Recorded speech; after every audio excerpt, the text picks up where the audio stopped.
wall and working for someone else. Say it loud. Say it loud. Good evening, everyone. Welcome to TPS Tonight. Before we begin, we would like to acknowledge that we live, work, and play on the unceded and traditional territories of the Coast Salish peoples, and that we occupy this land.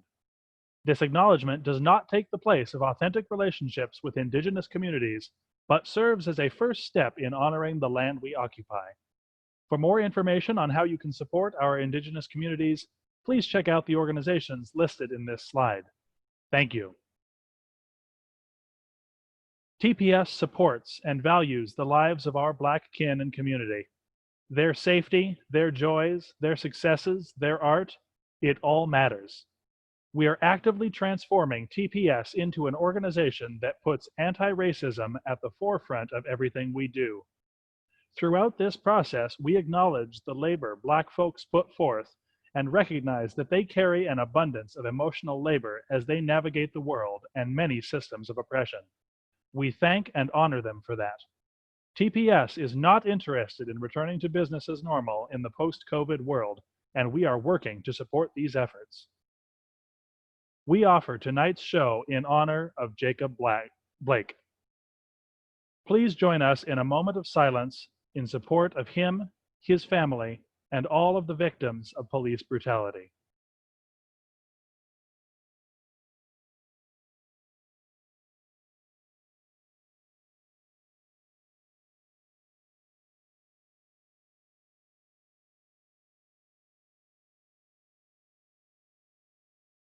Thank you. Please see the chat for a link to a fund to support Jacob's medical expenses, counseling for his family, and to otherwise support them in their time of need. We would like to thank our sponsors, For Culture and the Seattle Office of Arts and Culture, whose support makes these evenings possible.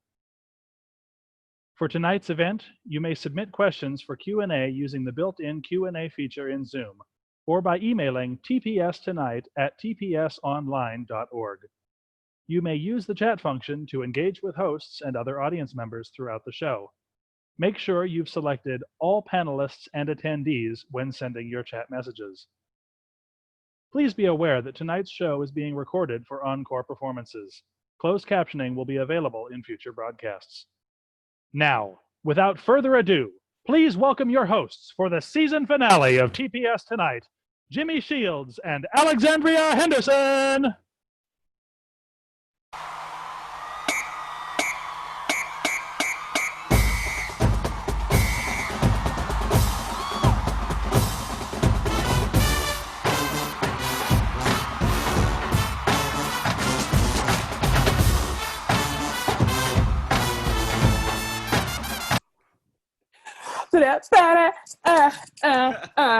I'm trying to remember what you taught the kids. Me too. Yeah, and then you go, ha! And then you slide, and then you kick and turn and kick and turn. Hi, Jimmy Shields. Hi, Alexandria Henderson.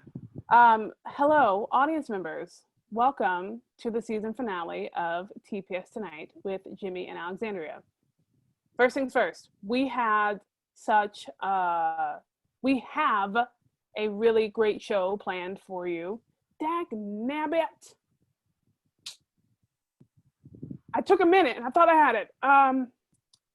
We want to, just as we were doing our pre-show tonight, we learned of the passing of Chadwick Boseman, who passed at 43 years old of colon cancer. And it's funny, I'm crying like I knew this man. But a few different things crossed my mind. First of all, that it's far too young. Second of all, how someone can impact your life through the arts, because he was a phenomenal actor, not just y'all. I mean, y'all probably know him as the Black Panther. I don't know if anyone, the reason why we chose James Brown's Say It Loud for a few reasons, but if He played James Brown to the T in a biopic called Get On Up. He played Thurgood Marshall and killed it. Jackie Robinson in the movie 42, I believe is the number that he wore on his jersey. Just an amazing actor. And he worked, Tyra. He's known his diagnosis since, I think, when I was reading 2016. So he's been working through all these movies, fighting cancer the whole time. And I'm going to read a quick tweet that I hope will resonate with y'all, that resonated with me. Not only is everyone just sharing some lovely, wonderful things about him, there was that one time that Jimmy Fallon had a whole bunch of Black Panther fans stand in front of a picture of Chadwick. Woo! And tell him the beautiful things that they feel by his representation as T'Challa and the Black Panther. And then he comes out behind the screen. And it was beautiful to just, the fact that they were able to love on him and honor him while he was still with us. I think that is beautiful. But I'm going to read this tweet because it's hitting me hard. And this is from, the user is at Key Williams S, KeyWilliamIAMSS. She writes, "It's not lost on me the way the internet bullied Chadwick Boseman in the last 2 years about his appearance, him looking tired, etc., to the point where he began deleting photos while he was fighting for his life. You truly never know what people are going through." And then she writes in all caps, "Be kind." That sticks with me. I hope it sticks with y'all, because we never know what anyone is going through. We never know if they are fighting cancer, fighting for their lives, and we just see a picture. I'm saying weak. It ain't me, because I'm not coming for people online. I know what it's like to be cyberbullied, and it's some bullshit. But we need to treat people as if they are our family and not just get all Twitter fingery on the Twitter fingers because we feel like we are safe in our own little living rooms and we can talk crap about people online. That tweet breaks my heart, because I realize now that I haven't seen anything from him. I haven't seen a photo with him in the last 2 years or anything from Chadwick. I didn't even know he was married. I thought that man was going to be my husband, y'all. I just knew we were going to cross paths later on in life. Anyway, so be kind and give people their roses while they can smell them. If you haven't called that one friend that you love so much and said, "I love you," call your parents, call your people, whoever your person is, whoever you lean on, whoever gives you that support, and you tell them that you love them, you shower them with words of affirmation, and you show them support, because we don't know how long we are on this earth. All right, I'm done fussing. I'm sorry that I was fussing at y'all. I feel Thank away. You, Auntie. Thank you, Auntie. I feel away. Thank you, All right. Auntie Mama. Just something really quick. It's always been so interesting to me, and Charles can attest to this.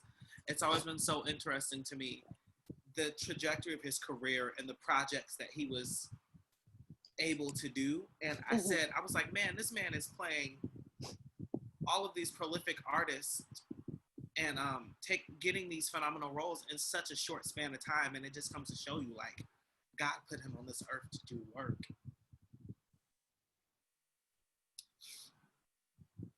God put him on this earth to do work. Look at what he's done in 10 years. Some actors haven't done their entire career. My God. He did it. He did what he was called to do, honey, and I hope that also encourages people to always, to just, even in our theater actors, in our downtime, stay ready, do what you got to do, take those classes, hone that craft, because our purpose, it ain't over until it's over. And that shows you that when your purpose is coming for you, and you got to be ready. You got to be ready to walk in it. Jimmy, that is so true. That man worked and did stellar work and was sick the whole time. Okay, friends. The pride, sorry. the pride that I had in Black Panther, like that will never go away. The many tickets that I bought for that movie, that will never go away. The pride that we as Black folk had in Chadwick Boseman will never go away. I'm happy that some people got to tell him to his face. Some fans, like random fans, got to tell him to his face while he was still on this earth. But it's so weird. Everyone's like posting and saying that he's like in the ancestral plane, like on Black Panther. And I am very upset. And I'm gonna figure it out on my own. But I'm very upset that somebody at 43 is an ancestor. That breaks my heart. That's far too young. That is far too young. Okay. Do we have any just random mess that we can talk about? That we can just, what is the messiness happening in the pop topic? Oh, Justin, I'd forgotten about that. Yeah.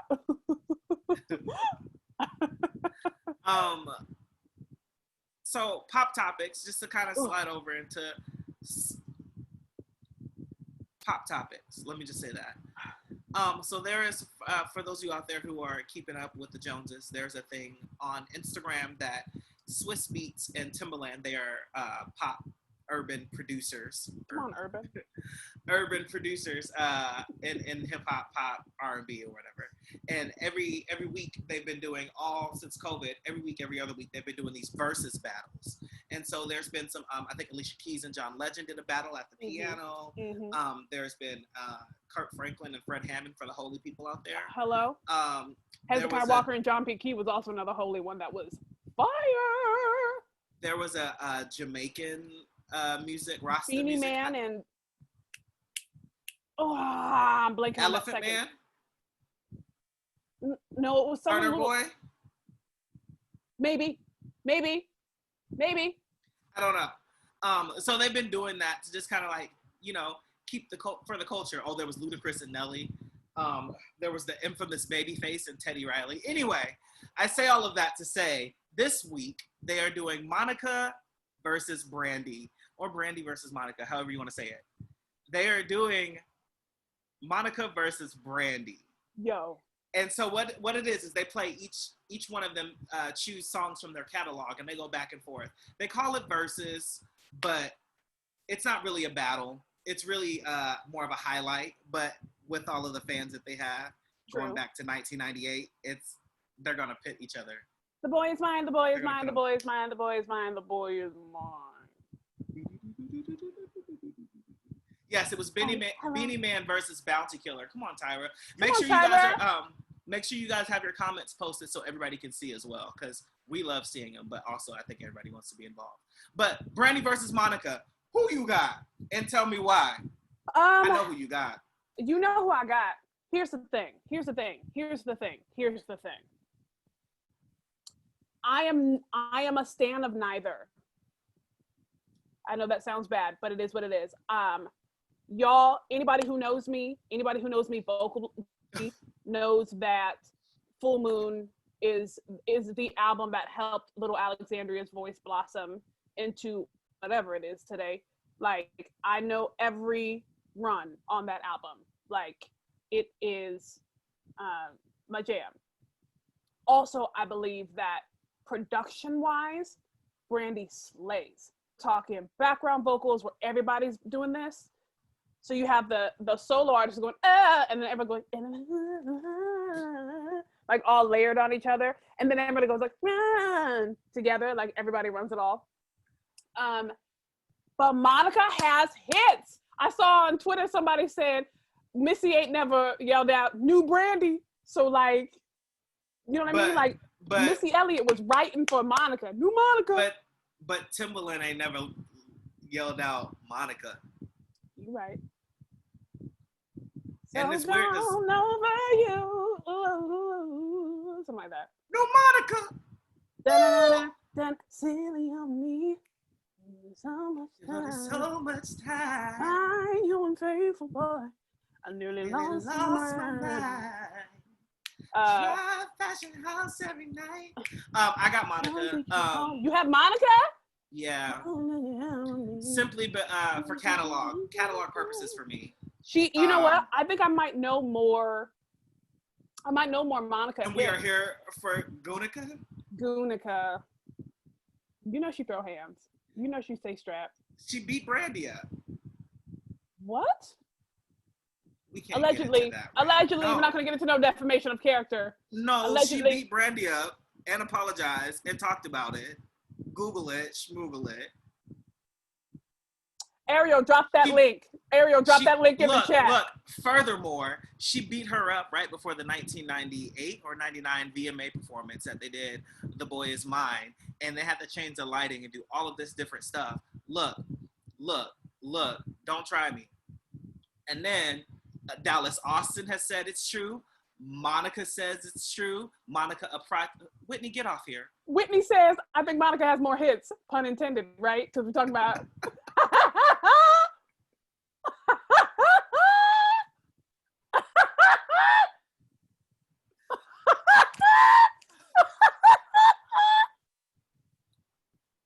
I'm not doing this. I'm sorry, I'm down. Monica and this putting hands on Brandy? Putting hands. That means something. And furthermore, Brandy just be perpetrating like she's the people's princess. Like she's hood too. Don't let that Mississippi to Crenshaw fool you. Oh wait, it shouldn't. Okay, but I want to know, are they going to sing live? Because no shade, I know this is going to be. I know this is going to be replayed later on, and I don't want nobody coming for me. Yes, Brandon. You hear me? But I also understand that, you know, the last few times I've heard Brandy sing, it's definitely been like, you know what I mean? Like it's definitely been mouth moving. It's definitely been lip service. You said Brandy? Brandy. Yeah. I've been seeing some lip service going on. You know what I mean? You feel what I'm saying? I think that has more to do with Frank Gatson than her. It's like Milla and Vanilla. You feel me? You see what I'm saying? Anyway. So, put in the comments who you have. Are you picking Brandy or are you picking Monica? Do you care? Because you probably don't, which is fine. It's not your show. I'm lying. It is your show. It's pop topics because we're talking about what's popular. I see a Brandy. I got a Brandy. If they sing live, it's Brandy. Everybody knows if they sing live, it's Brandy. And here's the reason why. Brandy's songs are meant to be like singing songs. Monica's songs are meant to be like. Brandy's winning right now, though. Okay? I mean, but every. I don't know her. Oh God. If it's just replays, it might be Monica. Thank you. If it's replays. But say if it's track for track, I see. And here's the thing: I won't choose a winner versus a winner, but I will choose track for track. Like if they do, because you know, Lil Jon and T-Pain, when they did theirs, track for track, we were like, this round went to this person, except for Ludacris bodied Nelly. Like he didn't have to do him that way. Ludacris track for track, like. And I don't think that was a fair matchup because if you think about Nelly, all of his stuff is pop. Sing song, yeah. He's pop culture. And so, like, he couldn't hit him with the Christina Aguilera remix. And, like, he couldn't hit him with all the stuff that was on TRL because why would you? Right. But Luda had hit after hit after hit after hit times hit plus hit. And Luda dragged Nelly. So I think if it's track for track, somebody said something like Almost Doesn't Count versus Angel of Mine or something like that. And my answer is Almost Doesn't Count. Like 100%. I would track for track, I would be like, that track would win.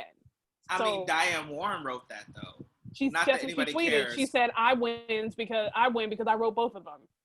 Well, she didn't write. Did she write Angel of Mine too? I know she wrote For You I Will.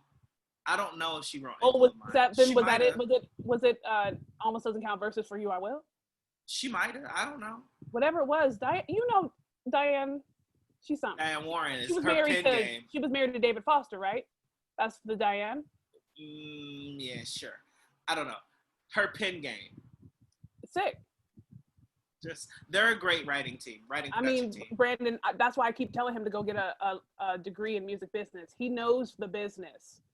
Don't be fooled. He knows even more than he lets onto the show. Anyway, if they say, somebody posted and they said, I'm just gonna say it, Monica's a lazy singer. And here was my gripe with that. Monica's not a lazy singer. Michelle Lane posted it. Oh. Monica's not a lazy singer. I think we just expect too much of Monica.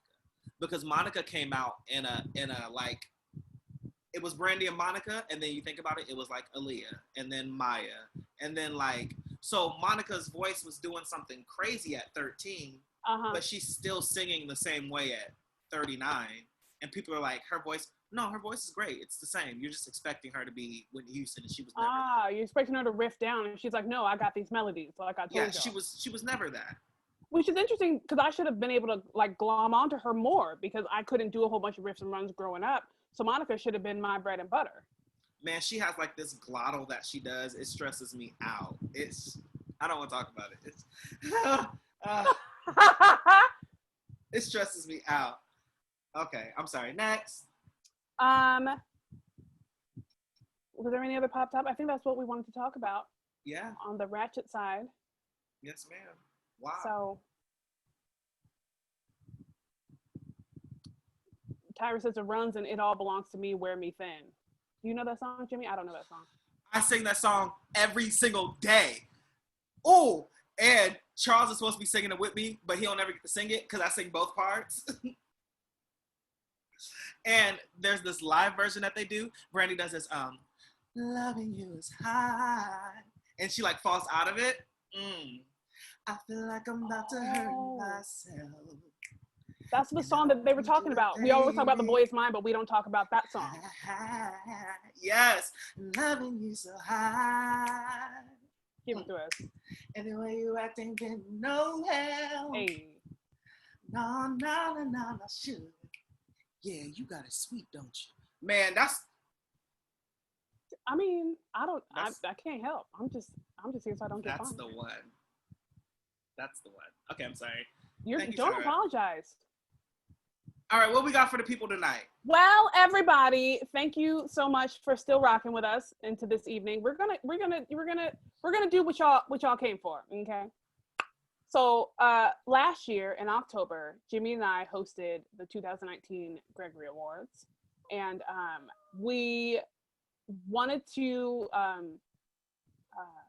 This episode is going to be a bit of the past, the present, and the future. So we want to look back at the 2019 Gregory Awards, give y'all some behind the scenes tea. Hope y'all got y'all mugs. A lot of tea. Okay. And then we're going to talk about present day. Y'all know what it is. And then we're going to talk a little bit about the future of the Gregory Awards, future of Theater Puget Sound, blah, blah, blah. We've gotten permission from our executive director, Ariel Bradler, and our showrunner, Cassandra Leon. So we are going to give you all the tea and like spill that for you. So first things first, let's start this off with just a quick little like teaser to the behind the scenes that we're going to talk about here in just a moment.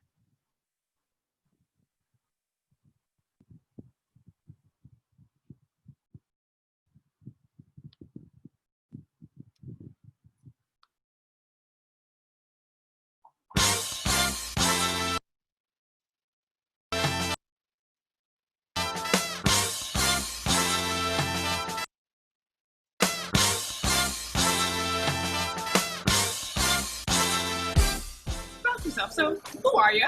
Where you come from? My name is Rolando Morales. I come here from here, Renton. I come here. Wait, who are you?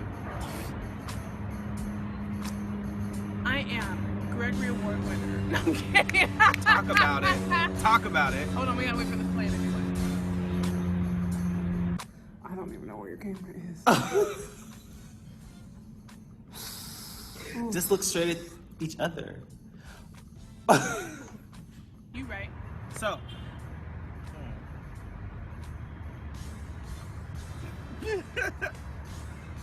See, that's why I'm looking in the right spot now. Hi, Puget Sound Theater World. It's Jimmy Shields and Alexandria Henderson. This isn't any better.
Hey, We did. little tidbit.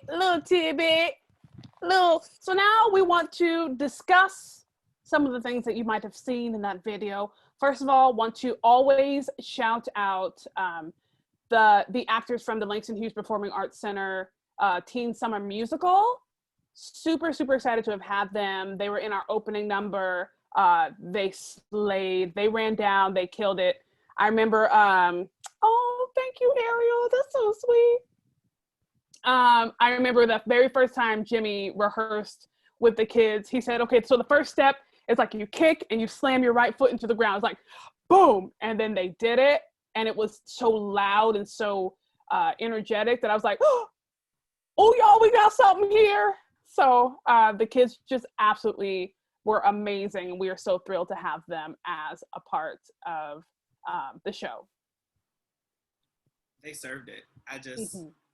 And it's one of those moments like, you know, as actors and performers, you rehearse, but when you get in that thing, we stepped into the building and the energy that they brought was just, I was like, okay, I see what tonight is going to be. Yeah. It was magical. I remember the first time the kids came down the aisle during our dress rehearsal, and all of us started going wild on the sides. And like I said, y'all know we're gonna be screaming. There are gonna be people screaming right in your face, dance, baby.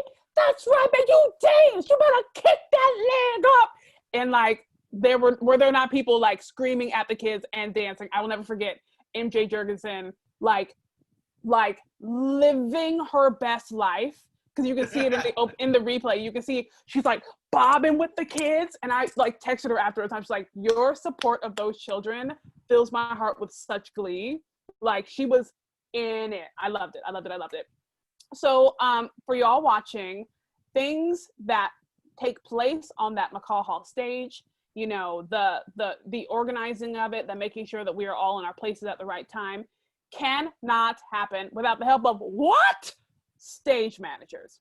And our illustrious producer, stage manager extraordinaire was Miss Katiana Vadabancourt. I think I pronounced your name right, but if I didn't, read me, drag me, feel free. So we want to welcome her to the show right now, where we're going to talk to her and ask her some questions about stage managing the production. Hello. Welcome, Hey, Tatiana. Jimmy. Hey, Alexandria. Thank you for that great introduction. So I was like, did I totally pronounce your last name close to correct? You absolutely did. Like, I'm going to give you a Gregory Award just for that right there. I would like to thank She my don't family need to. and like God, and I just wanted to tell you all that, you know. It's like a whole sentence in French, so it's yeah, it's a lot. Beautiful. I know I see cœur in there, so that's heart. So there's something it's about the heart. Va de bon coeur. It means go with good heart. Oh, come on. Yeah, As like you go with do. courage. As you do. Yeah. Thank you. Well, That's thank you so much for perfect. having me here tonight. Absolutely. We wanted to talk to you. Yeah, thank you for coming. We want to talk to you. Hold on, I have some notes too, so I can make sure that I know I want to talk to you specifically about one moment, which we're gonna get to. But have you been stage manager for the Gregory Awards up until this point, like the whole time? I have been with the Gregory Awards since 2015 when we made the shift to McCaw Hall. And I've got kind of a double duty role, which is I'm producing director ahead of the show, and then I switch to become stage manager right before the show happens. So I'm also directing what's going on in the rehearsals, in our tech rehearsals for the day, and on the producing committee for all of that. And then, you know, just go ahead and produce 2.5 hours of live. It's like Very live. 2.5 hours. It's like doing a show where you don't know who the actors are going to be, right? Like coming to the stage now is I don't know who. It's intense. So 5 and you don't know, and if they know their lines, you don't know if they're going to say the word they, you know. Right. Like we hope they're going to come to the stage. We hope the presenters, have not had an emergency and left the building. I didn't even think of that. All of the things that you think about as a stage manager that I'm like, the show's happening. What? Oh yeah, there's this running. whole train of runners and assistant stage managers, literally to make sure that some presenter has not either forgotten what number they were presenting, got drunk, heaven forbid, or, you know, had a legit emergency. So we're like, what do we do if they don't get up out of their seat and come backstage to be right here, to walk on stage to present? And so far, it's never happened. I was going to ask, has it happened? It's never happened, but in the early years, there were some definite panic moments when we're like, okay, so nobody has eyes on them. We have not yet seen them. Where are they right now? They're on stage and you also don't know how long, right? Like the speeches could be 10 seconds long. They could be 5 minutes long. So you don't know how long you have until their places. But we got it down to about that too, because when we were this past year, we had made a costume change and we thought that the awards, we thought we were ready because everything had been going so long that we thought like, surely this is time for us to go back out. And Jimmy tried to warn me. He was like, are you sure? And I'm like, yeah, let's go. Pull him on stage, completely Ride or die. I'm glad that you didn't leave me. You didn't leave me. But we walked on stage and I was like, we should leave. I'm so sorry, I didn't believe you. But yeah, you know, sometimes you don't know how long they're gonna be and we make mistakes. Okay, so you've been for 5 years. What are the hard moments in making the show happen? Night of or preparation or? I mean, dealer's choice. Maybe let's go with night of. Yeah. Things that are happening like behind the scenes that everyone outside in the audience is watching going like, oh, look at this show. And you're like, I feel like the hardest thing about it is we tech in an afternoon. And there are so many moving elements backstage that we just literally cannot get all the people on stage who need to tech something in the time we have allotted to tech it. And, you know, if you've been to the Gregory's and you know like how grand a space Macaw is, it's P&B, it's the opera house for, you know, it's massive. And yet in those moments before, there's, you know, 50 presenters who need to get on stage and tech. There's our ASL interpreters. There's the voiceover artists who are doing the announcing. There's all of the musical acts. There's the hosts. There's the guest stars. There's the speakers. There's just so many bodies that all have to cycle through. And it somehow just becomes this, this chaotic, interwoven wheels of, all right, we're just going to get the ASL folks on, and then we're going to come on here, and we're going to double duty this, and we're going to follow the union rules, and we're going to make it happen. And then you're thinking like, oh, wait, and I also have 2.5 hours of calling something live, which I don't know. I'm not a stage manager by trade. I'm a director by trade, but I'm an event producer. So being live feels good, but I feel like that is like being in an air traffic control tower, just 2.5 hours of your fingers and knuckles are white as you're looking at your lists, your backup lists, your double check lists, your if this all goes south, we do this list. It's intense, but I love it. I remember when we first got asked, I believe we got asked like March of last year. And literally when we got asked, we couldn't announce anything for like 3 or 4 months. So when we got asked, Alexandria and I hit the ground running. We were like, we have to have this idea and this and like shoot this video. Y'all, there's so much stuff that we have prepared that you don't know about that you never got to see. Let's say at least 6 skits, at least. We like pulled things away and we were like, okay, this looks better. We got to that first meeting with Katiana and she was like, this looks a little bit long.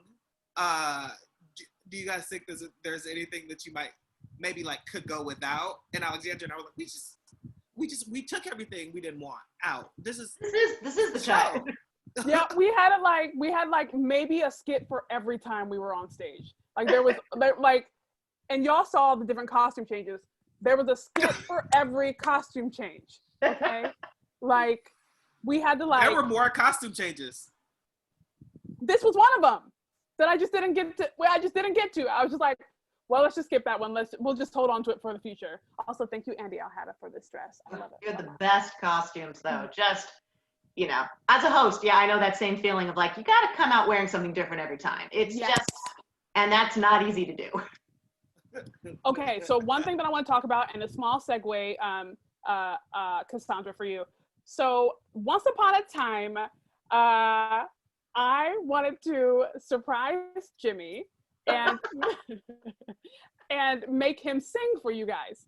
So because I was the one who kind of like coordinated the music.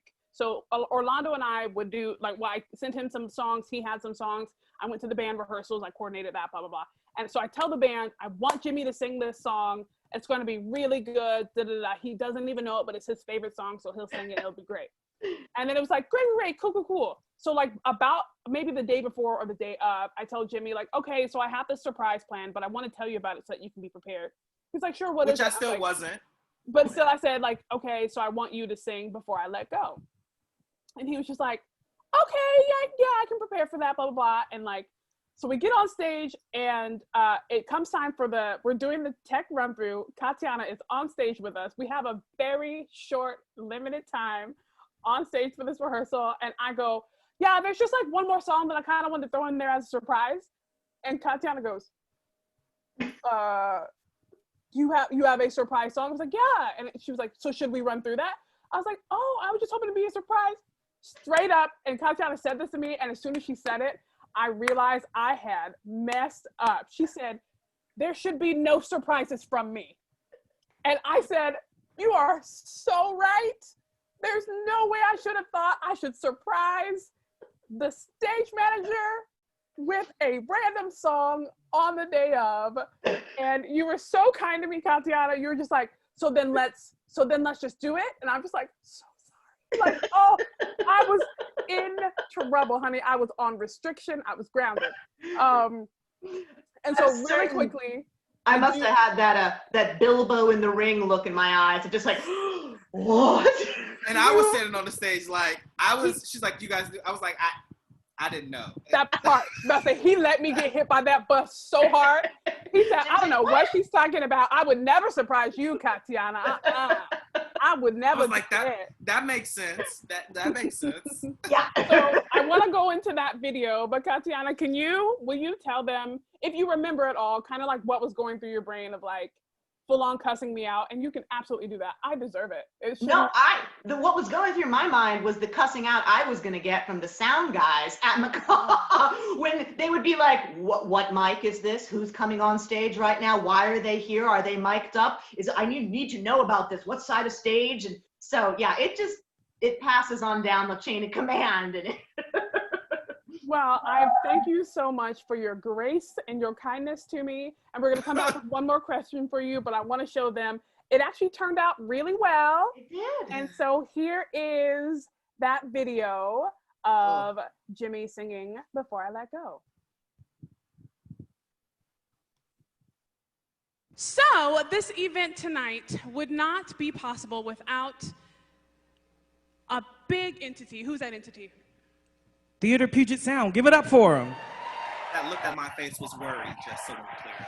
And Theater Puget Sound doesn't know that they did this, but they did this. By having us host tonight, they invited y'all to the cookout. And if you don't know what that means, get on Twitter, it's fine. We'll help you out. But you know, like at a cookout, at a barbecue, there's like tunes playing in the background. There's somebody playing cards, there's somebody eating, got the electric slide, right? So we just wanted to, take a moment and recognize, can y'all play a little bit of that, that good cookout music? Can you just do a little bit of, now, if you know this song, it's Jimmy's favorite song. First verse. You make me happy. This you can bet. Y'all We can gonna get turn up. the We don't party sit down. at the Let's go. cookout. Stood right beside me, I chose the wrong dress for this one. and I won't forget. I really love you. I really love you. You should know. I wanna make sure I'm right, girl. Before I let go. Ben, take it to the bridge. To the bridge. You know I think our sun rises and shines on Oh, you. y'all are so, you're like, what are we doing?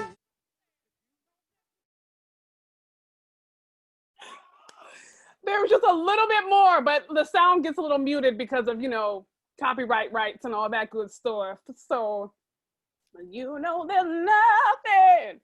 So it turned out okay, right? It did.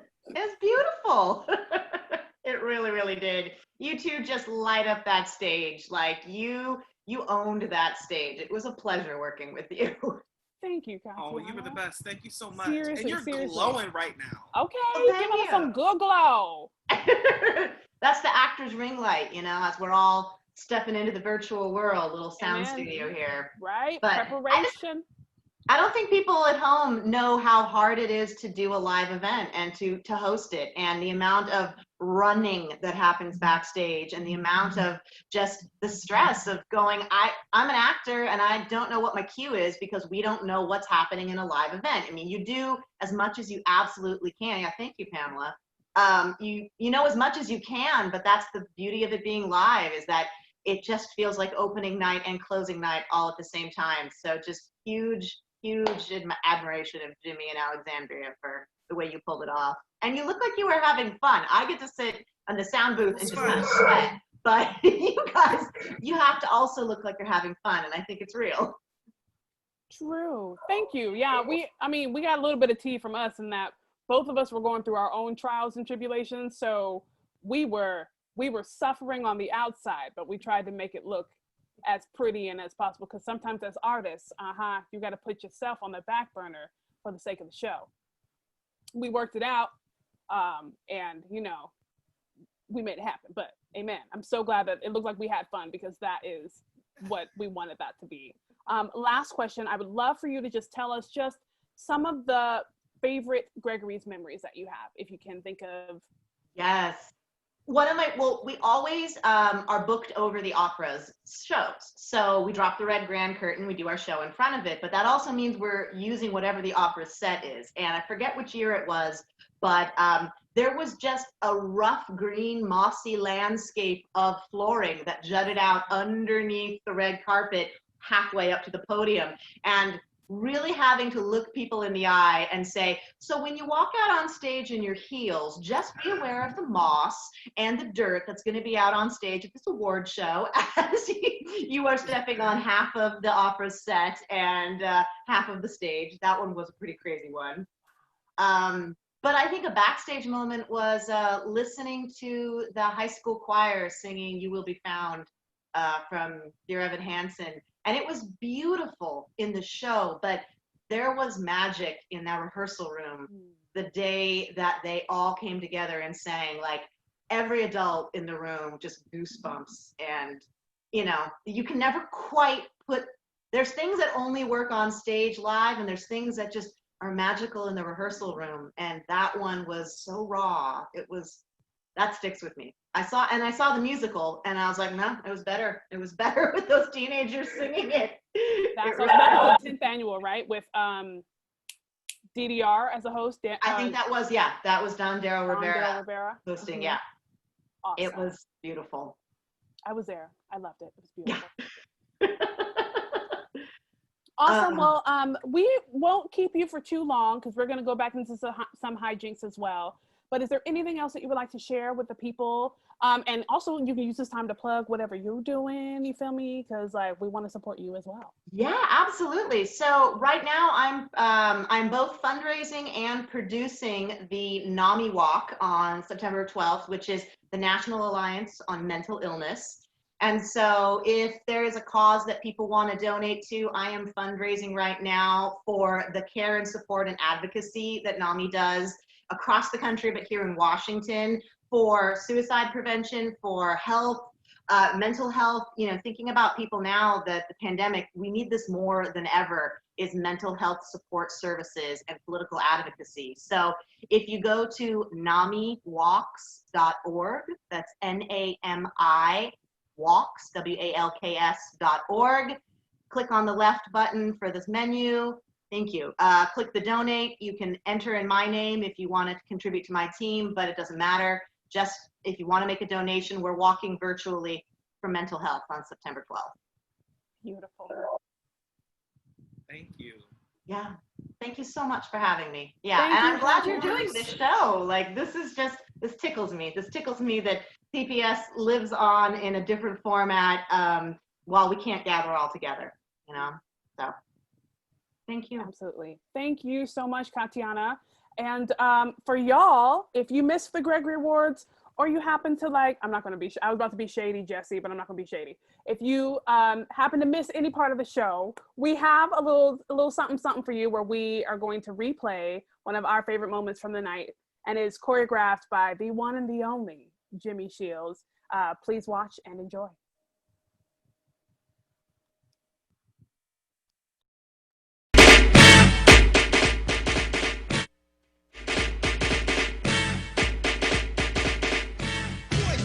Yeah, Spider-Man and Freeze in full effect.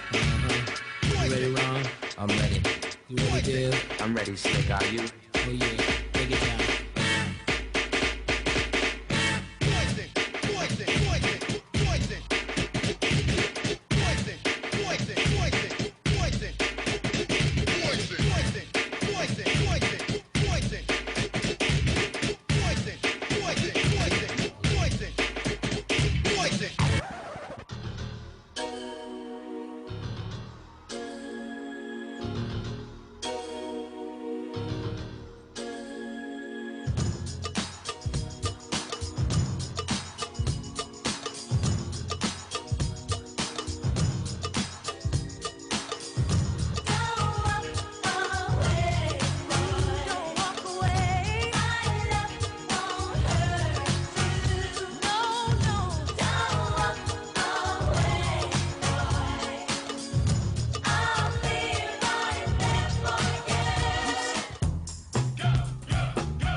Sharp rock jumps upon the scene with the lean and a pocket full of green. The green doesn't symbolize I made it on the top, but RoboCop last year was a shock. The tone of the Popeye cut shook your butt. Kids are screaming, the media says what? Kind of music is this for you to dance to? The man with the plan and the band demands you. Leave the smack and the crack for the whack, for the ball and the knock, keep a smile like that. Leave the knife and the gun in the store and ignore temptation sent by the nation. Racial game cause it's pain needs a new rep. In your heart and mind, never forget who set Hawkins, and when you're walking, you know what you're squatting. Black on black, remember that, it's important.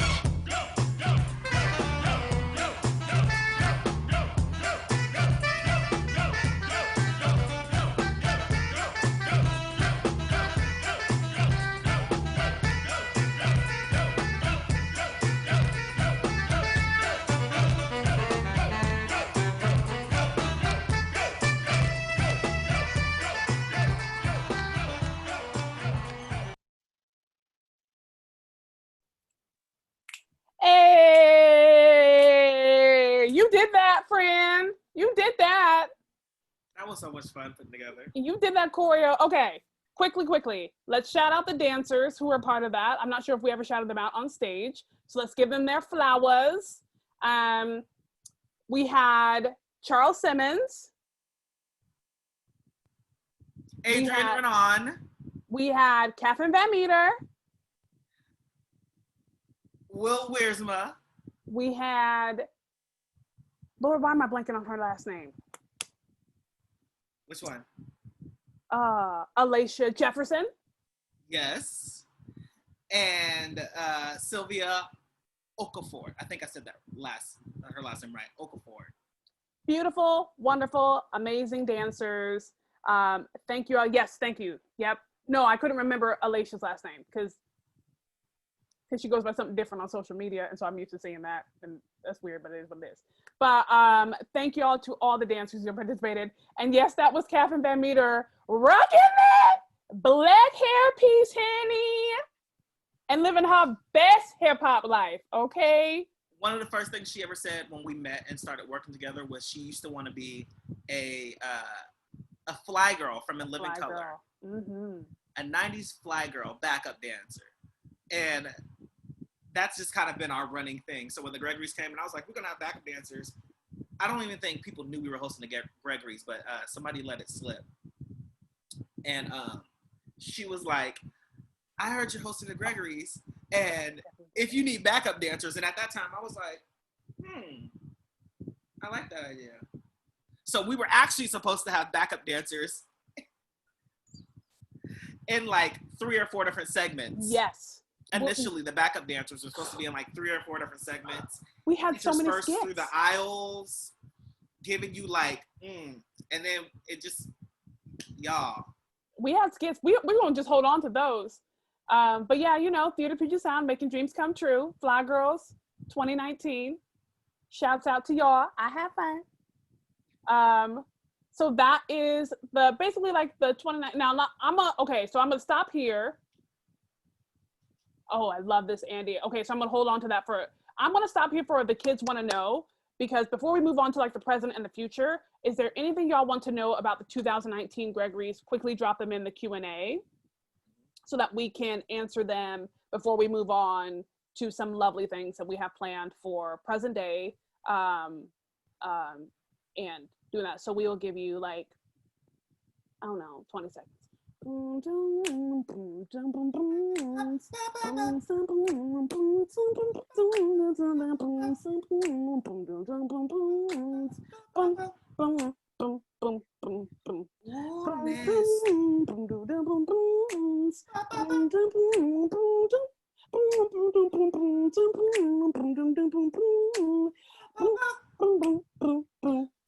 Ooh, nasty. Boom, boom. All right, we got one question, and that's cool. The question is from Charles. Hi, Charles. He says, the most stressful part of the day or the night? Jimmy?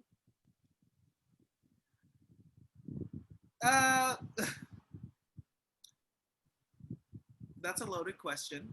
The most stressful part of the day was, I think, getting in my car with all this excitement at the hotel and like loading all of my stuff in my car, like suitcases, clothes. And I was like, boom, bye, I'll meet you at the theater. And my car didn't start. So then I had to get a jump to get to the theater, which wasn't far. Got to the theater, had this amazing show, was on cloud 9, loaded everything back in my car because completely forgot that the car wasn't working. Got to the parking garage, and then I was brought back to reality by my car not starting. So that was probably the most, because it was the start and the finish of my day. That was how my day started, and that's how it was. It was like the bread and a sandwich. You have moldy bread. Exactly. I think my most stressful thing was just wanting so badly to do a good job. I had such high anxiety about failing miserably that I just like I went through multiple things of like, who am I to be hosting the Gregory Awards? Like, why did I never think that this was a good idea? Like, I had some anxiety going into it, and so there was a few different times where I was so thankful to have Miranda Pratt and Heather Andress backstage. They helped us get dressed and things. And I don't know what made me think that with such high anxiety, 8 costume changes would be a good idea. And it got to the point where like I was trying on this outfit that I loved, but I had lost so much weight because of something else, and the outfit no longer fit. So while I was normally a medium, I put this outfit on and it was just hanging off me. And I was so filled with dread, and Heather was just like, yeah, hold on. I have these safety pins. And she just like Jimmy rigged that thing up the sides. Jimmy rigged it in the back. You feel me? Like all the different safety pins. We had so many safety pins holding me into that outfit. And it was cute, and everybody was like, oh, you look so cute. You look so cute. But I felt like an emaciated waste in that outfit. The whole night was just full of anxiety of just like, I don't want to fail. I don't want to mess up. I don't want to do a bad job. I don't want Theater Puget Sound to hate us. Like, I was going through it, y'all. So that was very, very stressful. And I'm thankful that by the last, for real. Yes. Heather was absolutely amazing to help me, like, and calm me down. And like, I did a whole bunch of wig changes. And there's one point where I looked at a wig and I was like, I can't do that wig. And she was like, cool. We'll keep the same wig on. It'll be fine. She was just so calming and so wonderful. So I think I just stressed myself out with a lot of anxiety. And I'm thankful that Theater Puget Sound didn't throw us away. And that it was a good show. And then Tyra asks, what's your favorite costume change? Another loaded question. Do you want to answer this one first? I will. You know, I think my favorite costume change was toward the end of the night because I didn't get comfortable, which is unfortunate, but I didn't get comfortable until after the in memoriam. And I don't know if y'all know this real quick. I had this dress designed for me by this lovely, lovely designer, and the design is IO Collections. I think it's IO Collections US on Instagram. And gorgeous piece. It was absolutely beautiful. It was everything I wanted. I sat on that steps. I sang As If We Never Said Goodbye. I took one deep breath for the last big note, and I split that zipper from my butt crack to the top, not even from the top down, from the butt crack to the top. And so I immediately panicked and was just like, get me off this stage. And so I like forced Jimmy to like help me back out slowly or like walk behind me so that nobody would see my butt crack. Like, that would be my favorite outfit had it not, exposed me. But the outfit right after that was this like tuxedo John that was like a white halter type thing, and then like the bottom is pleated and it looked like a skirt, and then I was like, it's pants, and like separated my legs and like, look y'all, you can see right through it. And so that's my favorite outfit. And by then I got comfortable enough to like finish out the rest of the show and like breathe and not worry about too much. And also like by then we were like rolling with the awards. We had learned how it was going to be with the gender inclusive categories. Like we was cooking with grease by that time. So that was my favorite. Jimmy?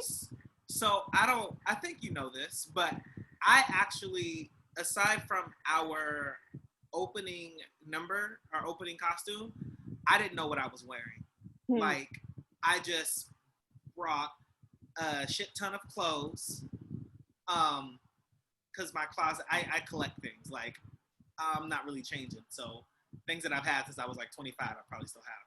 So I just brought a whole bunch of clothes and lugged them into my dressing room, and then I went over to Alexandria's room, and I said, show me what you're wearing. And she showed me all of her outfits, and so I made all of my costumes match hers based off of all of the stuff that I brought. And by the grace of God, it worked. Everything that I had brought was pretty close to that. We were supposed to wear this. I brought this shirt. It was supposed to be like a little leather situation, but we didn't get to wear it. But I think I too, because we were under so much stress, personal stuff, I had lost a little bit of weight, and there was a shirt that I bought in like 2017 or 18. And I had been dying to wear this shirt. And for whatever reason, I brought this shirt with me to the Gregory's. And I put the shirt on, and it fit. And it was it was what some of the people were calling our Barbie and Ken moment. It was the red shirt with the white collar and the white. And you had on the pink. That was the outfit that I hated. That was the outfit that we had safety pin for the gods, because and that costume moistened my spirit. I hate you so much. Ew. And the wig was on point as well. The wig was lit. It was lit. So thank you, Tyra, for that question. And I love it. You said you was gorgeous, auntie. And it's true. I'm an auntie. Y'all heard me fuss at you at the top of the show. She's auntie. It's fine. Okay. So we've talked about the past. Let's talk a little bit about the present. We want to give a quick shout out, and we're going to make it quick because we have this idea to like name all of the shows that the Rona took from us. But there are so many shows that the Rona took from us. Also, can I push pause right here real quick, Jimmy? Because this will be playing in syndication, as in it will be released a little bit later on for the public to see.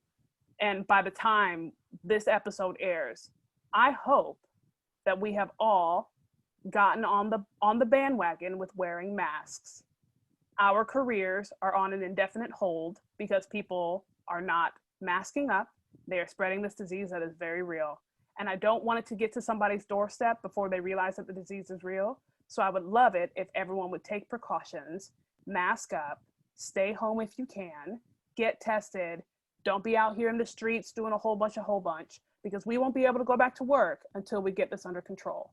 A lot of people love us. They talk about how much you love arts. Y'all are binge watching everything on Netflix, Hulu, Disney Plus, Showtime, HBO Max. Wear your mask, please and thank you. All right. Again, Auntie's done fussing. Thank you, Auntie Mama. But so with that being said, there are so many shows that we have lost due to the COVID-19.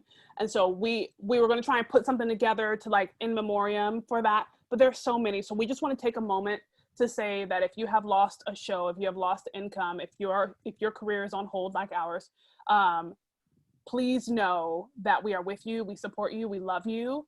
We are doing what we can to make sure this thing don't spread, because we want to be back on stage. And we know that there are different avenues of career. There are different ways we can hustle. You know, we didn't think that we'd ever be web series hosts. I mean, Jimmy did. Jimmy called it a long time ago. I didn't know. And so, and then the Gregorys too. Okay, so like we didn't know we were going to get these kind of opportunities. And so while it's wonderful and it's great and we're thankful for it, we do miss our home, our number one home, which is the stage. And so for all the shows that have gotten canceled due to COVID-19, we love you, we support you. We are so sorry that happened to you. It happened to me, it happened to him, it happened to we. And I know that we will all be a little bit better when we can get back to doing what we love. But until then, please know that you have our support, and Theater Puget Sound is here for you as well. We speak on behalf of them, and that they love you and support you. And also in that, with that in mind, we're gonna go back to some of the shows that we did get to see this year before the Rona showed up and showed her behind. And also for y'all watching right now live, you're gonna get exclusive content that everyone else is gonna get later. But we got access to the Gregory Award nominators comments, or the nom-coms, as I like to call them. So Whitney, you're right. So we're gonna get into that right now. I first want to shout out some of the shows that I saw this year, and we can go back and forth, Jimmy, if you feel like it. Y'all, I'm looking at my camera, but I'm gonna. Alexandria got to see a butt ton of shows. I sure did. This last season. I sure did. I am gonna kind of be like weaving in and out. I saw a couple, and I will definitely shout out the ones that I saw. But we'll also talk about some of the shows that were just mentioned in general, and read some of the best comments from them. Yeah. No bad comments tonight. There are no bad comments. It's all love. It's all support. I saw a lot of shows because girl was out of work for the first half of the year. Okay. So, and sometimes they have their blessings. For example, I got to see, so I'm looking at the nominators comments as well too. And I'm like, oh man, I saw that show. It was great. So the first up on my radar that I got to see was the 25th annual Putnam County Spelling Bee, done by Village Theater. Of course, I'm a bit biased. I have a lot of friends who are in that show. And I'm not just saying like, I have a lot of friends, but I mean like real true blue homies that were in that show. And so I want to just give a little bit of like shout outs. I'm going to read some of these nominator comments because they are amazing. Okay, so first things first. Taylor Niemeyer, humorous and heartbreaking, the perfect singing voice for this character. She played Olive Ostrovsky. The delicate, tender notes of an angel blown fully into a torch song by her final number. I was undone by this performance. Bravo. Truth. I saw it. Very, very, very true. I want to shout out. Okay, so this one says, it's hard to choose a favorite actor out of a cast of such talent, but Chip Tolentino, played by Justin Huertas, Chip's comic timing and commitment to singing about erections in front of an audience of blue hairs left me completely undone. Perfect comic timing, exceptional milking of the audience when throwing out candy, utter contempt for fellow spellers. Chip, I love you. And then just overall outstanding production, everything came together, casting, direction, music, choreography, sound, and lighting into a wonderful overall performance, and the humor was used effectively. And that was the 25th annual Putnam County Spelling Bee done by Village Theater. Nice. And we just want to keep in mind that you know that these, because the season wasn't done in totality, these are not necessarily shows that would have been like nominated or that were front runners or anything like that. These were just some of the shows that the adjudicators were able to see and speak about.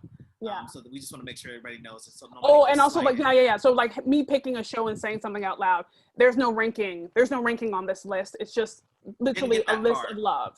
So please don't think I'm picking, choosing like my favorite shows, even though my favorite shows. But you know what I mean? Like, just know that, like, that sort of thing. Yeah. I had a blue sweater with stars. Such a great show. That must be a reference to the somebody in here knows that reference. I apologize that I do not. I was on that show. Jimmy, do you want to go next, my love? Yeah. So a show that I'm gonna highlight that was adjudicated is Violet's Addict, put on by Cafe Nordo. And one of the things that was highlighted about the show was its scenic design. It said that the colors and the attention to detail on all of the set pieces was spectacular. Everyone in the audience was able to see the story from a child's perspective, which is really important in that story. And then it said, for costume design, it says detailed and beautiful and grotesque, which makes me wonder what that was about, right? Oh, yes. Okay, so I'm going to quickly, this is going to sound like I'm patting myself on the back. I'm not. But I'm going to run down the shows that I saw this year because most of these are on this list. And then I want to highlight one specific one. So Bright Star, Bull Rusher. Damn, I am Robin Henderson. Head Over Heels, Howl's Moving Castle, Indecent, Is God Is, Reparations, Salty, She Loves Me, Shout Sister Shout. And those are, and obviously this is like in alphabetical order. The Christians, The Revolutionists. I highlighted The Rivals. I was in it. And White. Okay, Theater 22 put on a production of White, and I have to read these two comments out loud, okay? First of all, Shermona Mitchell. What amazing transitions and transformations between Vanessa and Balcony. Well, Saint Diana was a character in every sense of the word. I was so incredibly impressed by Shermona's physicality in the last monologue, where the persona of Balcony took over from Vanessa. It was beautifully and sensitively done, considering how weird and awkward that inward struggle could have been. I am really in awe of how Shermona portrayed it. Y'all, if y'all missed White at Theater 22, I am a huge stan of Shermona Mitchell. There's no secret about it. She slayed. And also slaying in that role, Tyler Rogers, Gus. Gus was an obnoxious character, and I think Tyler did a good job of understanding that even obnoxious characters do not perceive themselves as bad people. They have reasons and justifications for why they do or behave or talk the way they do. Tyler did not allow any possible personal qualms to interfere with Gus's genuine failure to understand that his privilege as a white male cannot be changed because he is gay. It was interesting watching his cluelessness in the face of Tanner and Vanessa's responses. Again, if y'all missed White, you missed something. Because I was going to say, like, I love Tyler Rogers in real life. Hated that man. Hated. There are times the lines will come out of his mouth and I'd be like, somebody come get your mans. Whose mans is this? Who? Like, so he was acting. Honey, in the role, okay? Like, beautiful, beautiful, beautiful, beautiful work. Amazing work. Nice. Another show highlighting People of the Book from ACT Theater, at Contemporary Theater. So it got some great comments in the areas of directing, lighting design, scenic design, playwright, and lead performer. Specifically under direction, it said very well staged in the round and seamless action from one scene to the next. Smooth, underplayed direction generally. And that's one of the things that I love that was spoken about. Staging in the round is not easy. It can go either way. So it's great that they comment on that. And sometimes I don't know that is an art form itself. Theater in the round is an art form itself, from staging to lighting to even seating. So big ups to them. Absolutely. I want to highlight The Angel in the House at Cafe Nordo. There's an overall comment from I did not get to see this show, but I want to read this overall comment. The scene in which the three wives become possessed was haunting and beautiful, from the sound design to the lighting to the performance. Also, when the books fell off the shelf and the chandelier started to shake, was brilliant. There's amazing work being done all over.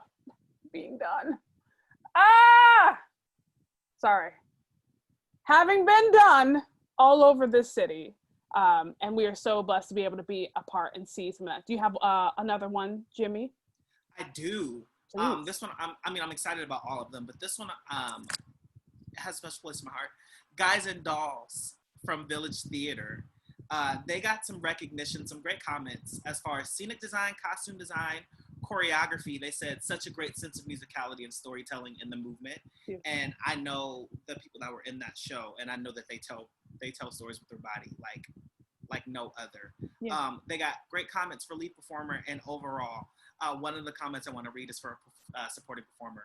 MJ Jurgensen as Rusty Charlie. They may have been a supporting actor, but they stole the entire show. Every ensemble-heavy scene, my eye was consistently drawn to them because they always had a nugget of physical comedy nestled perfectly within the scene.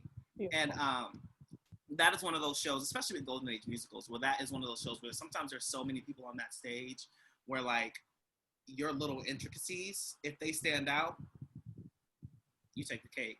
And yeah. MJ, can we just applaud MJ for even getting that role? Like, just. I'm only golf clapping because I don't want to blow out the microphone, but this is a real clap. She don't fake clap for nobody. I'm bigging ups, and I'm bigging ups MJ because the things that come with taking that role, right? Mm-hmm. The things that can come with that. Thank you, MJ. Beautiful. Okay, I have one more. Okay, so here's the thing. I know that this is going to be what it's going to be, but I am so blessed to have been able to work with so many people and then get to know them as human beings and then befriend them. I want to talk about one musical that, I say it's a musical. I'm not exactly sure if it's classified as one. I was going through a specific rough time. I went and saw this show. I didn't realize I was holding so much tension in my body during the whole show. I went out at the very last breath of the musical or the show, the production. I went out into the lobby, I leaned against a pillar, and I sobbed my face off. And that show, I'm hoping that everyone got to see it because this was long before the Rona was even known. Indecent at Seattle Rep. There are so many comments from the nominators, so many lovely, wonderful things that they have to say about this. I want to highlight this one that says, overall, this is one of the most magnificent pieces of theater I have ever seen. Every detail was sheer perfection. And it was. Watching it reminded me precisely why I love theater. I don't know how to explain the work that entire cast put in. The fact that they had to, it'd be like, Jimmy, it'd be like if you and I had to do like a Black Lives Matter musical like now. Do you know what I mean? Like how heavy, how hard hitting, and how hard it would be for us as actors to channel those people going through those things and doing that work. And I want to read this specific comment that says, Andy Al-Haddaf completely transformed herself into each of her characters. They were each completely distinct and completely believable. Brava.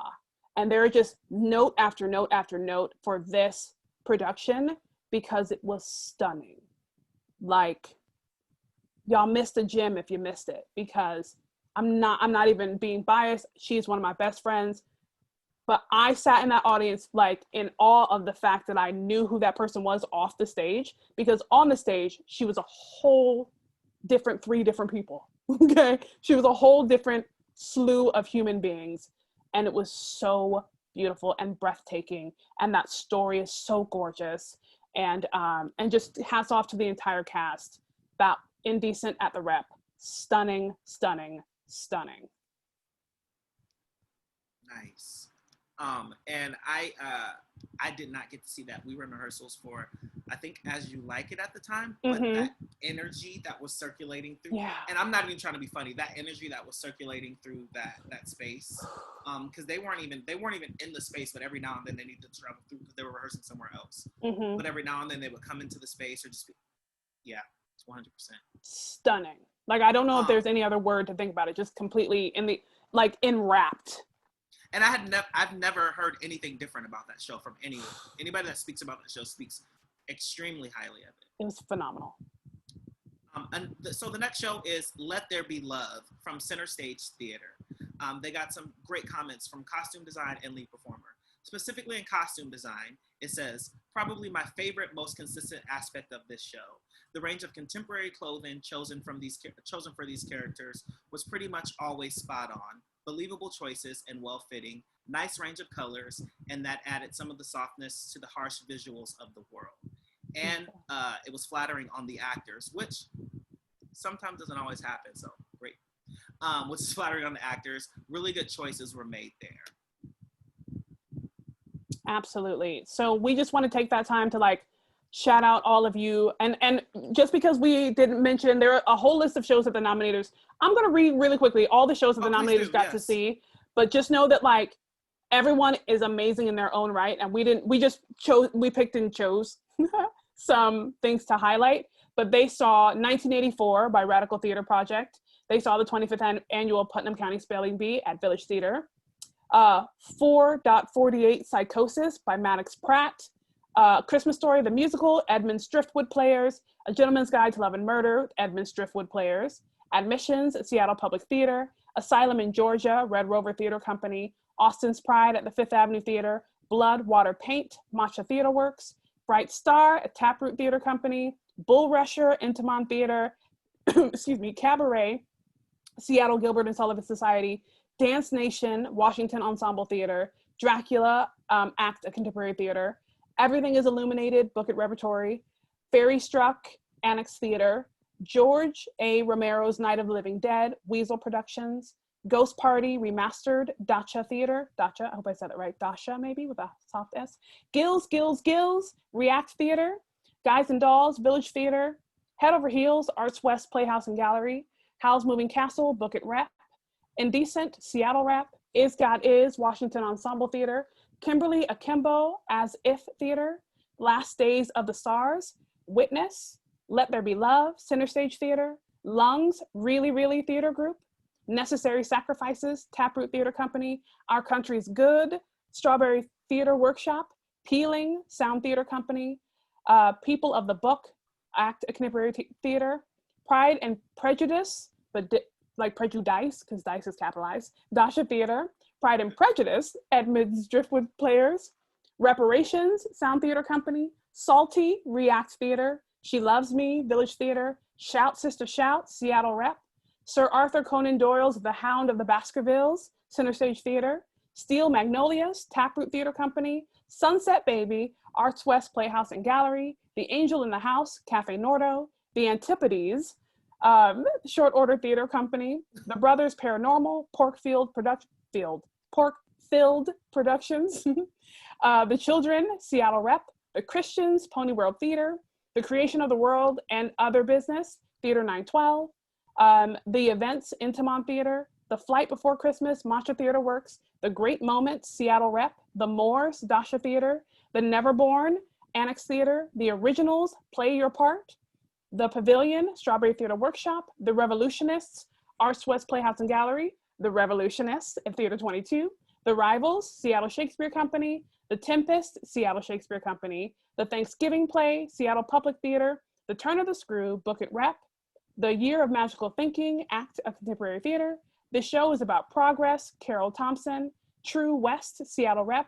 Violet's Attic, Cafe Nordo. Washer Dryer, Pratadwani, Sis Productions. We Go Mad, Amy Escobar. White, Theater 22. And You'd Better Sit Down for This, Annex Theater. Somebody's, Emma H said, these all feel years ago.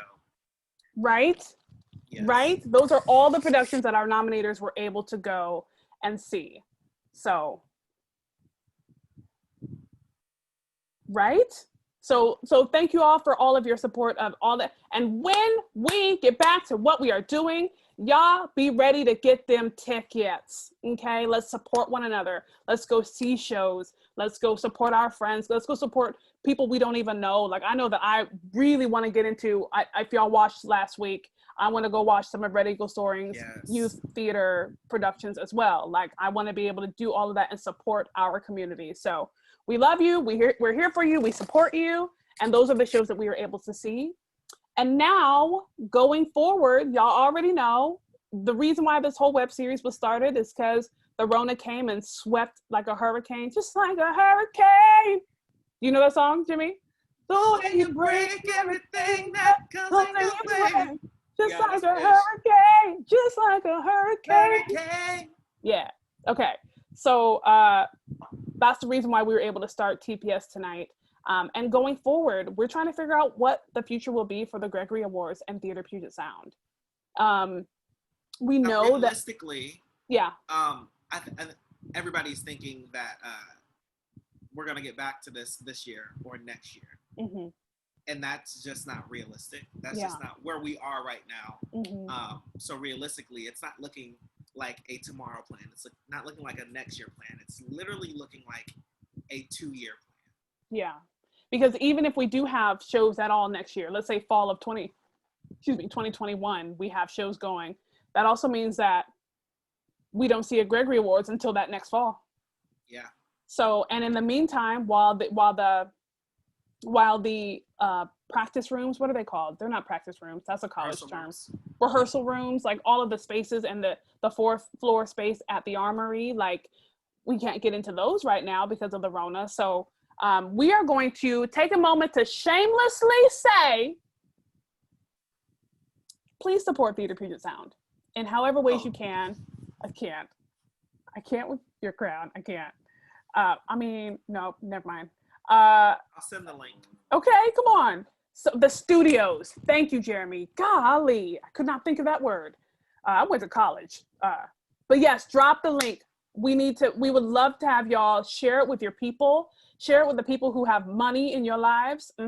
Share it with the people who may not have been affected by this Rona very much and are looking for people to bless and to donate to. You can also donate to NAMI Walks and Theater Puget Sound so that we can continue this going. I want to quickly say from my own testimony, when the Rona came up and we still didn't know what was happening with it, when COVID-19 really hit, I started getting a whole bunch of video auditions. And the first thing I thought of was like, oh, I want to go rent a room at the Armory, because that's where I did my Hamilton audition, right there in Studio B. I went up and rented out Studio B because it had the best piano at the time, no shade. And my sister and I went and I filmed my audition, my very first audition for Hamilton in the Theater Puget Sound studios. And I kept thinking I would love that access to the studios, but we don't have that. And we want to be able to keep that going because it's such a valuable resource to us as performers, as artists, as actors. And they rent it to us at I promise you, now they didn't ask me to do this full ad. But I need you to really hear me when I say they really give us reasonable rates to get up in those studios and do what we do best and perform and submit ourselves and be on video and be on film and have the best, so that you're not in your living room with all these home pictures behind me, even though Colleen, I still love that so much. We have got to be able to support our local businesses, and what better place, who's gonna feed right back into y'all? It's Theater Puget Sound. So please dig deep in your pockets. Yes, sir. Artists, I implore you to start using Theater Puget Sound more than we do. There are so many great benefits to Theater Puget Sound. I'm speaking from experience. I didn't know all of the things that they were capable of doing and helping and assisting with. Even if it's just going to get your own rehearsal space, like Alexandria said, to use the studios to work on your own production. Even if it's just auditioning so you can do that one here to quarter at the beginning of the season so everybody can see you. They constantly have postings hanging in their hallways on the 4th floor. You find out about auditions that you might not have found out anywhere else. If you go to that website, you find out about postings that people might not have posted on Facebook or on the Seattle Actors page or things like that. Use TPS, but also they have to be there for you to be able to use them. Yeah. So, and then selfishly, we want to come back for a season 2. So oh, we're coming back for a season 2. But it would help even more if y'all would support and things. So share the link, please. If you're not able to donate, please share it on all of your social medias, because I'm pretty sure that someone out there will be able to support and help. And we love Theater Puget Sound. We're thankful for the opportunities that we have gotten through them, with them, as a partnership with them. We look forward to all the things we already said that they are going to underwrite for us. Still be on the lookout for good shit, hood shit. Merchandise is coming. Like, we were joking, but literally merchandise is coming. Merchandise is coming, though. TPS Tonight merch is going to go down, and it's going to be great.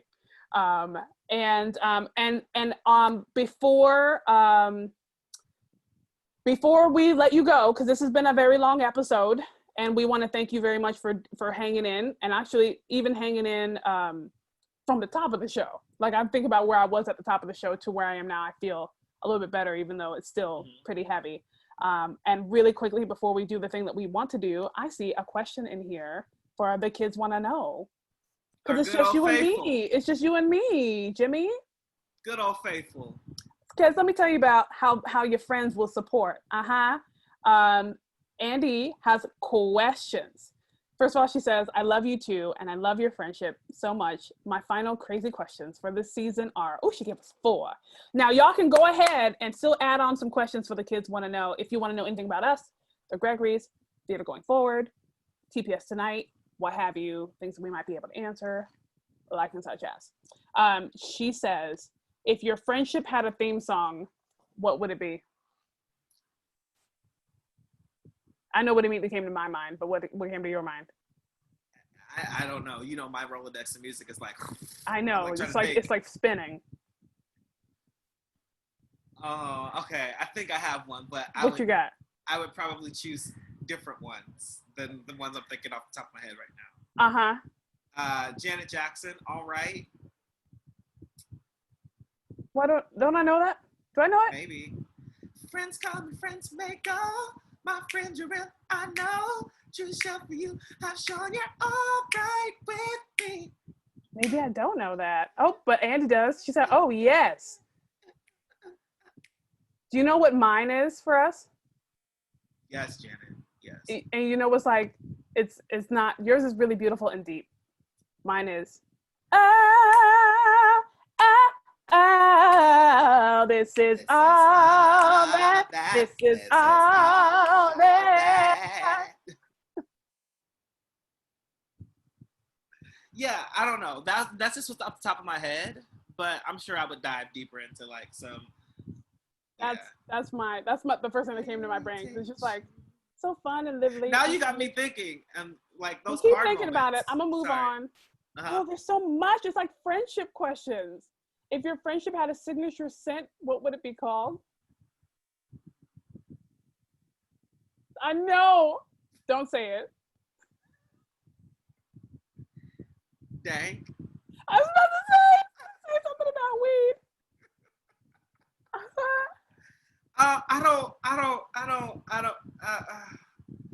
It would probably be something to do with like nighttime air though. Ooh. We spent a lot of time together at night. Like summertime meadows.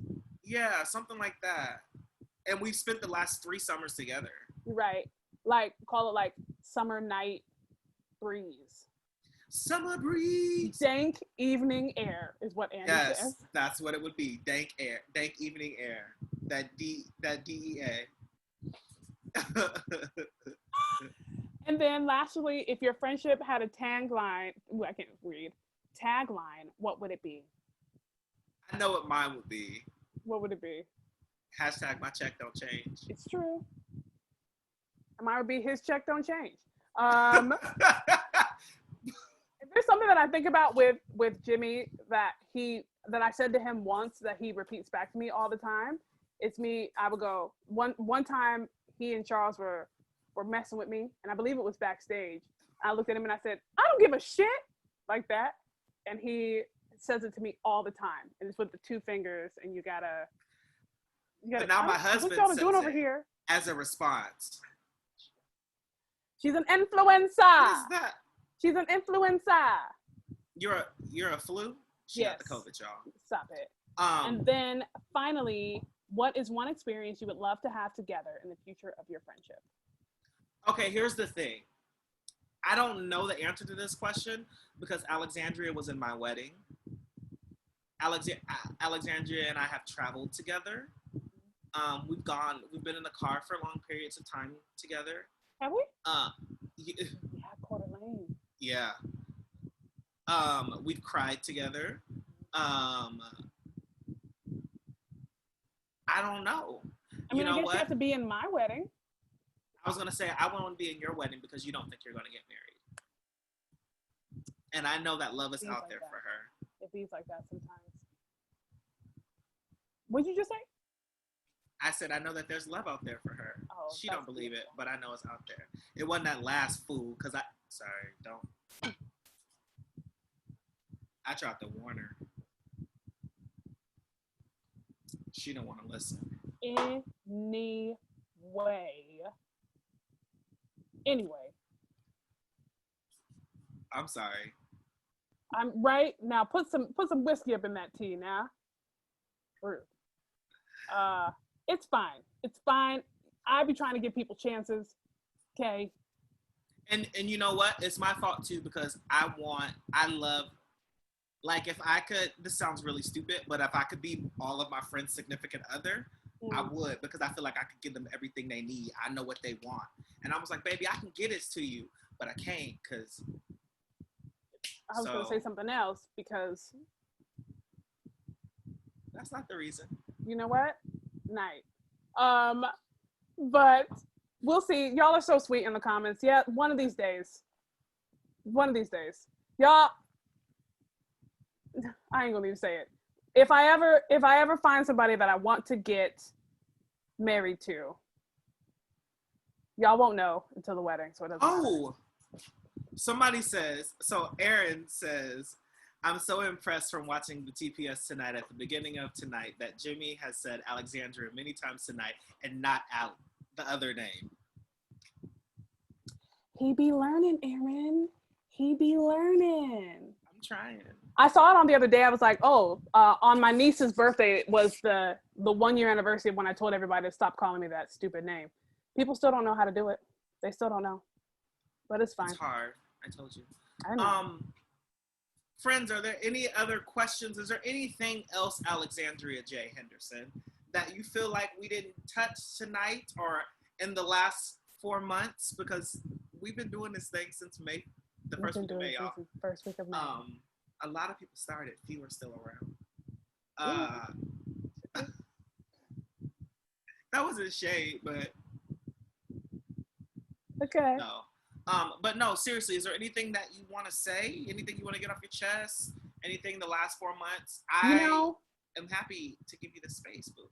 I appreciate that. I will take this opportunity to say, first, giving honor to God, who is the head of my life, to the pastor of this church, to the ruler of this block. I just want to thank him for one more day. The Lord has woke me up today. I was glad when they said unto me, let us go into the house of the Lord. And so I gathered up my belongings and I said, Satan, get thee behind me because I'm going to church today. Come on, Tyra. I would like to say okay. So we have been doing, it's so funny. We're going to start replaying the episodes here really soon. And I'm so nervous to watch the first episodes. I feel like we started getting into like a real good groove. We have found our Oprah and Gail. We have found our good interviewers. You know what I mean? We found our Barbara and what's another white lady? Because I only know Barbara Walters. Is there anybody else white that I'm Meredith Vieira. Meredith Vieira, you know what I mean? We have found our Sharon Osbourne. We have found our any of those hoes on the reel.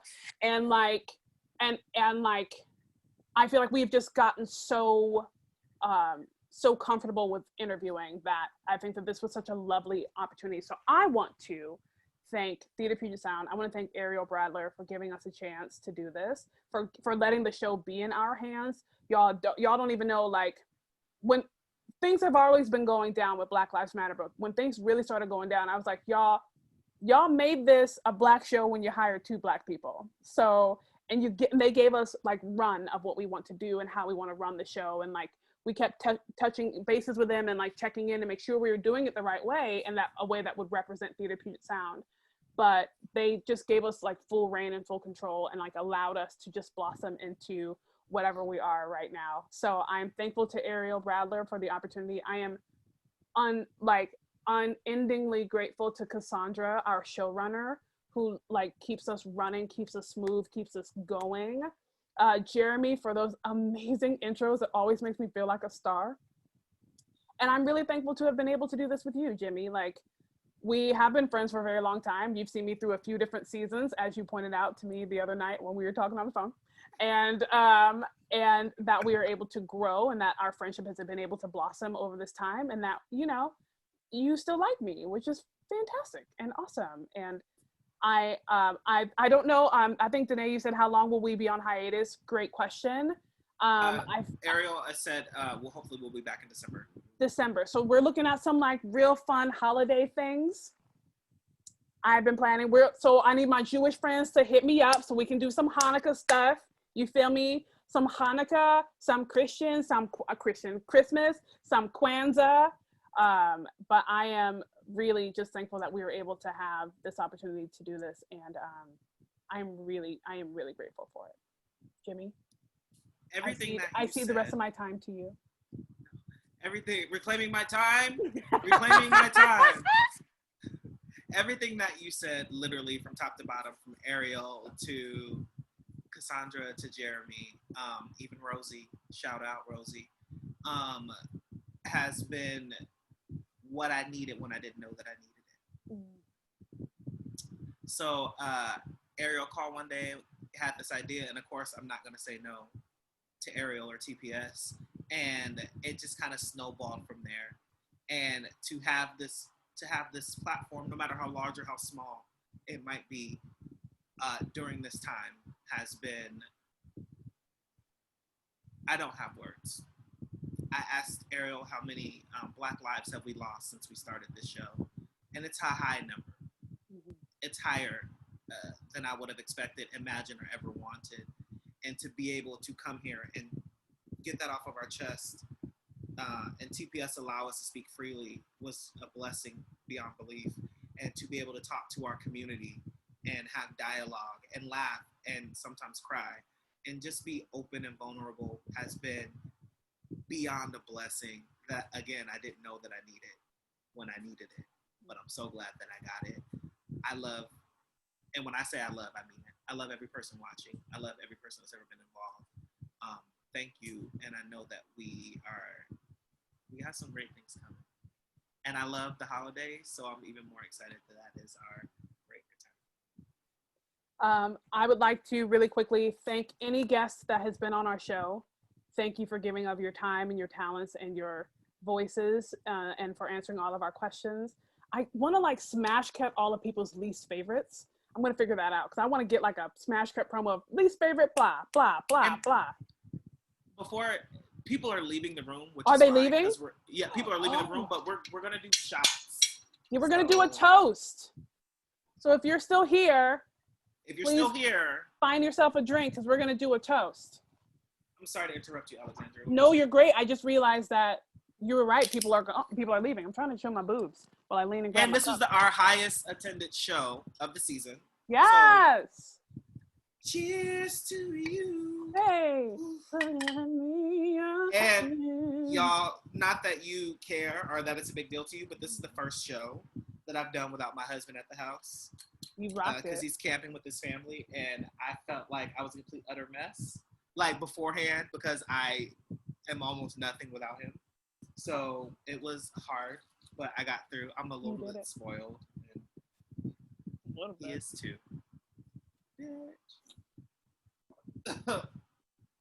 Okay. All right, you making it work? So if y'all have your drinks.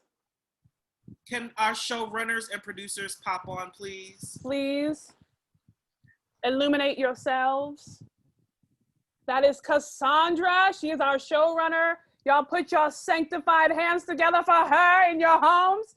Please welcome Ariel Bradler, the executive director of TPS. And Eric Bradler, hey! I'm so glad you could join us. He did those fabulous videos y'all have been seeing on Facebook. All those promo videos. We're so thankful to you, Eric. Thank you for that. And Jeremy, the MC on the mic, who rocks the mic right. With the vocals. So I just want to quickly say, I'm going to make this quick because I am one of those people who tears up at the drop of a hat. So thankful for this opportunity. Thankful for this show. Thankful for all of you watching. Cheers to a fantastic season finale and a wonderful season one, and to the future. the beautiful, bright future with Theater Future Sound thriving.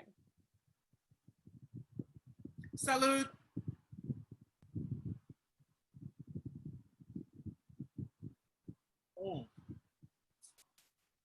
Get in there. Oh, this is good. Ooh. For those of you who are wondering, I'm drinking gin. Oh, peach. Peach gin. I can only get it when I go travel down the south. So come on. I drink it very slowly. What are y'all drinking? I'm drinking the red wine that the fairies dropped off at my house a week or so ago. Puppy face today. I'm drinking water because I'm working. Same. Understandable. That's Y'all so responsible. Come on, Peach. Peach is the theme of the night. I had a big thing of brandy that I was going to use as a gag earlier, but I decided that I was going to be fighting with the virtual background too much to make it work. Lovely. I'm sorry that I'm drinking on air then because you said you're working. Thank you all so much. What are you drinking, Alexandria? Go ahead, Jimmy. Oh, I'm drinking champagne that our lovely executive producer and showrunner dropped off to my house today. And I opened the bottle all by myself, and my house did not explode. Oh, gosh. Pinot, yes. Well, pop. Okay. Does anyone else want to say anything before we let these people enjoy the rest of their evenings? I've enjoyed this wild ride. I can't wait for season 2 because season 2 is coming. I love you all so much. Alexandria, I love you. Cassandra, I love you. Jeremy, I love you. Ariel, I love you. Eric, I love you.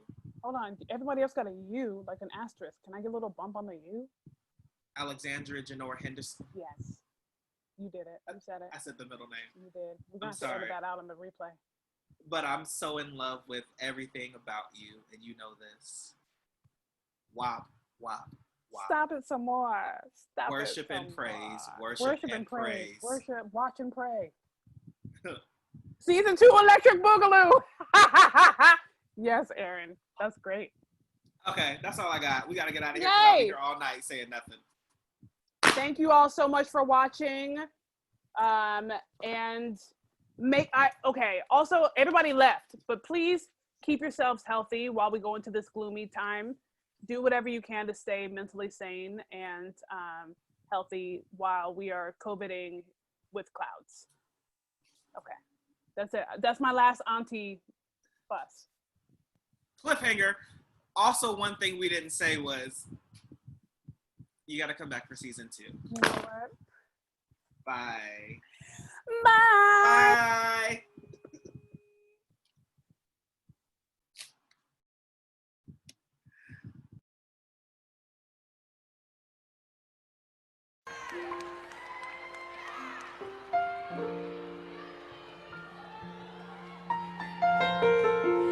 I don't know why I'm frightened. I know my way around here. The cardboard trees, the painted scenes, the sounds here. Yes, a world to rediscover. But I'm not in any hurry. And I need a moment. The whispered conversations in overcrowded hallways. The